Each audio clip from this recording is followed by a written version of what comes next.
Hello friends, आप सब लोगों का स्वागत है हमारे यूट्यूब चैनल पर। तो आज हम पढ़ेंगे कक्षा 8 हिंदी प्रज्ञा यूपी बोर्ड का पाठ 12। पाठ का नाम है पहरुए सावधान रहना।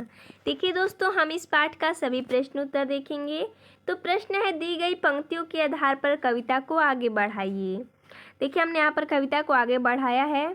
सुनो सुनो हे भाई बहना, हरदम सावधान तुम रहना, दुश्मन के प्रति सचेत रहना, देश प्रगति तुम्हारा गहना।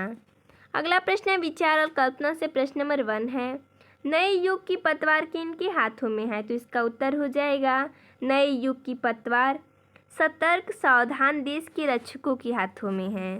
अगला प्रश्न है, स्वतंत्रता के बाद आज भी अनेक ऐसी समस्याएं हैं जो देश को तोड़ने में लगी हुई हैं। बताइए ये समस्याएं कौन कौन सी है और इनको सुलझाने में आप कौन सी या क्या क्या सहयोग दे सकते हैं। तो इसका उत्तर हो जाएगा स्वतंत्रता के बाद देश को तोड़ने वाली कुछ प्रमुख समस्याएं हैं, जो कि आतंकवाद, क्षेत्रवाद, जातिवाद और सांप्रदायिकता आदि हैं। और इनको सुलझाने के लिए हम सांप्रदायिक सौहार्द कायम रखकर अपना सहयोग दे सकते हैं। अगला प्रश्न है, हमें अपने जीवन में कई चीज़ों से सावधान रहने के लिए कहा जाता है। सोच कर लिखिए, आपको किन किन बातों से सावधान रहने के लिए कहा जाता है। हमें जीवन में बुरी आदतों, बुरी लोगों की संगति से बचने के लिए या इनसे सावधान रहने के लिए कहा जाता है। हमें स्वयं के संसाधनों से संतुष्ट रहने के लिए एवं किसी भी प्रकार के लालच से बचने के लिए कहा जाता है। हमें अपने शत्रुओं से तथा नशे की लत से भी सावधान रहने के लिए कहा जाता है।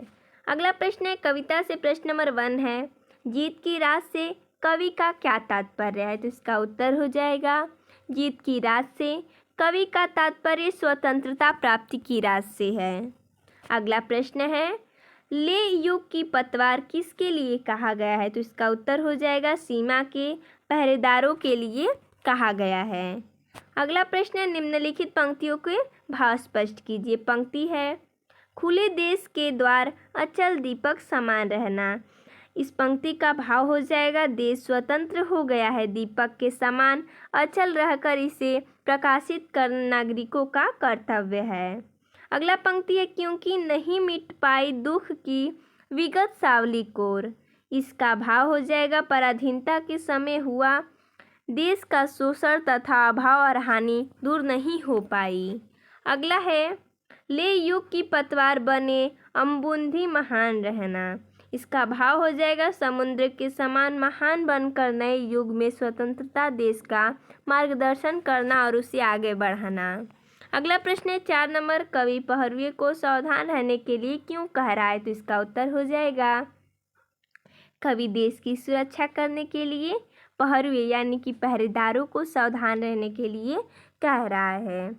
अगला प्रश्न है 5 नंबर, कवि की रिक्त पंक्तियों को पूरा कीजिए। देखिए, हमने यहाँ पर पूरा किया है।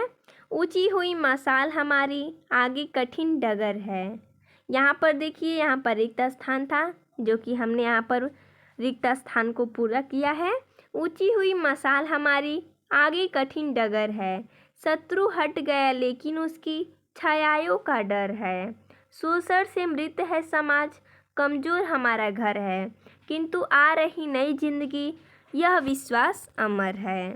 अगला प्रश्न है, भाषा की बात से प्रश्न नंबर 1 है, दीप्तिमान में दीप्ति शब्द में मान प्रत्यय जुड़ा है। मान, मति, वान, वति के जुड़ने से संज्ञा शब्द विशेषण बन जाता है। नीचे लिखे शब्दों में मान वान जोड़कर नया शब्द बनाइए, जैसा कि हमने यहाँ पर जोड़ा है। बुद्धि में मान जोड़ेंगे बुद्धिमान, गति में मान जोड़ेंगे गतिमान, गुण में वान जोड़ेंगे गुणवान, शक्ति में मान जोड़ेंगे शक्तिमान और रूप में वान जोड़ेंगे रूपवान। तो देखिए दोस्तों, इसमें इतना ही प्रश्न दिया था। तो मिलते हैं नेक्स्ट वीडियो में, तब तक के लिए धन्यवाद दोस्तों।